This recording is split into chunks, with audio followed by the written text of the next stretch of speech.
Nga pala, bago natin ituloy yung usapan, no? How do you feel about, kunwari ito, si Attorney Harry Roque?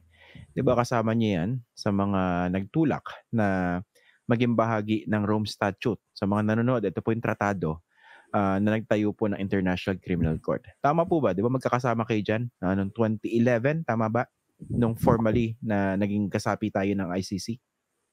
Oo, magkakasama kami ni na Attorney Harry Roque noon kasi siya naman ay isang professor para sa international humanitarian law, no? Na kung saan yan yung nagbabawal ng mga genocide, wars against war crimes, crimes against humanity. So, sumusuporta siya dyan kasi tinuturo niya sa UP College of Law mismo, no? Na masama yan, no? Ngayon, syempre, isang sad reality na sa ngayon ay ang sinusuportahan ay yung posibilidad na mabigyan ng warrant of arrest na si former President Duterte ang kinakampihan ni Attorney Harry Roque.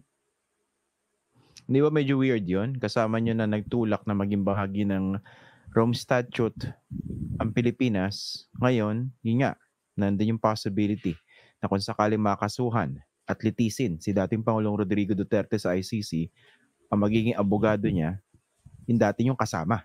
Parang bigla napunta rin sa opposite side. Oo nga. Weird talaga yun, no? Parang para sa iba, parang hindi nila matanggap, pero yan ang realidad, ano? At in fact, ang pinakaunang Pilipino na maaring maging counsel accredited ng International Criminal Court ay si Attorney Harry Roque. At mukhang ang magiging papel niya ay para defense lawyer rather than para sa mga biktima nung nakasalang na Philippine situation ngayon na ng possibility ng crimes against humanity of murder. Pag ganun po, no? Of course, lahat naman ito, hypothetical pa lang, eh, no?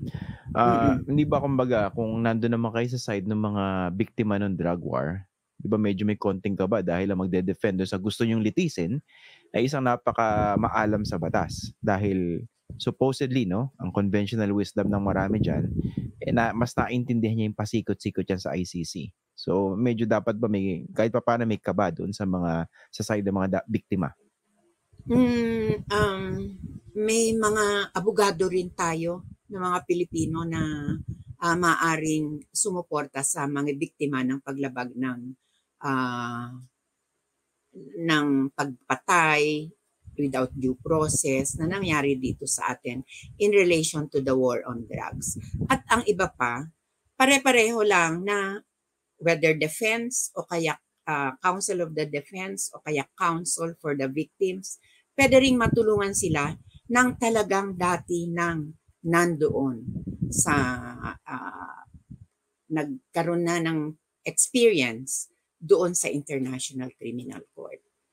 Alam natin na naging judge ang isang Pilipinong abogado natin, no? Si Judge Raul Pangalangan. Of course, hindi ko alam kung maging abogado siya kasi hindi pa naman siya accredited na counsel doon sa International Criminal Court. Okay.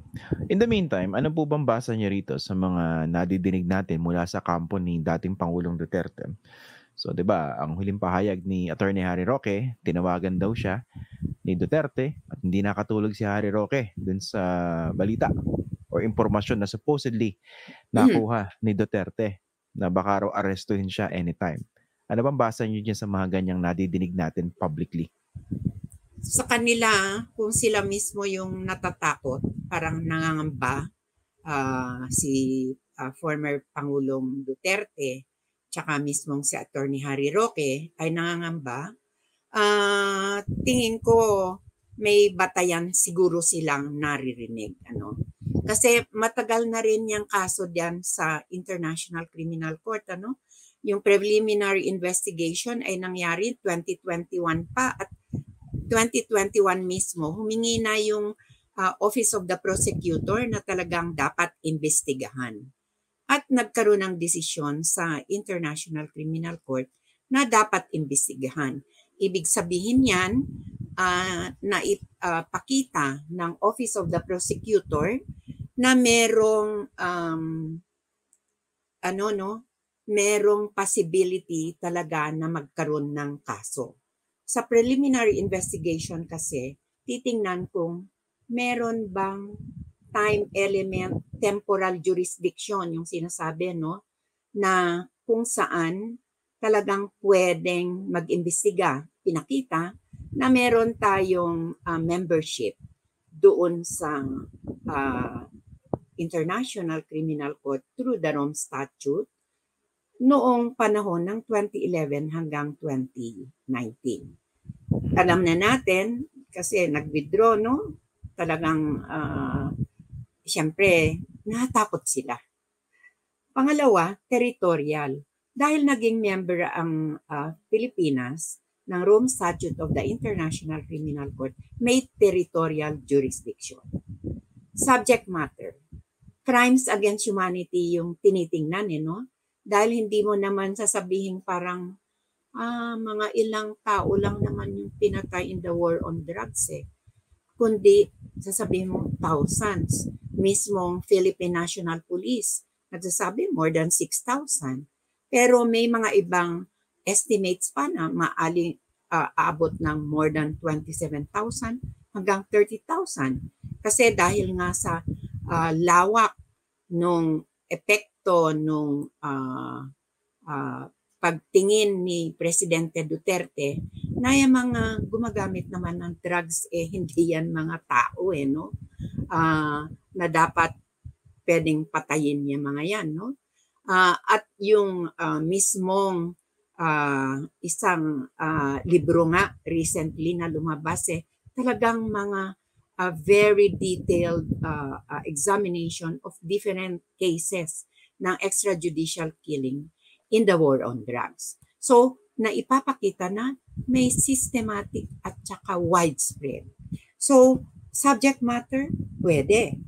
Tapos, sinasabi nga rin na hindi nga lang pagpatay, kundi may torture. At mismo dun sa ating mga korte, may nakita na pagpatay at merong torture in the war on drugs. Ibang usapin kung aabot nga kay Presidente Duterte at saka kay Senador Bato de la Rosa.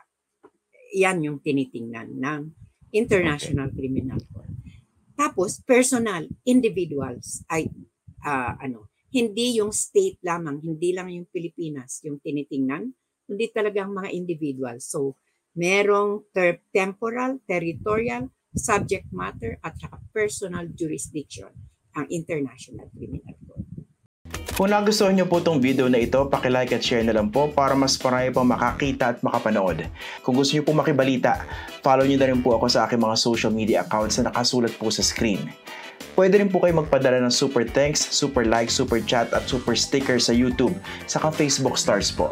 Alam niyo po, malayo po mararating ito para makagawa pa po kami ng mas maraming video na makatutulong po sa pagpapakalat ng tamang impormasyon para sa bawat Pilipino. Kada like, subscribe, follow at share ay pagsuporta po sa tunay na independent journalism sa bansa.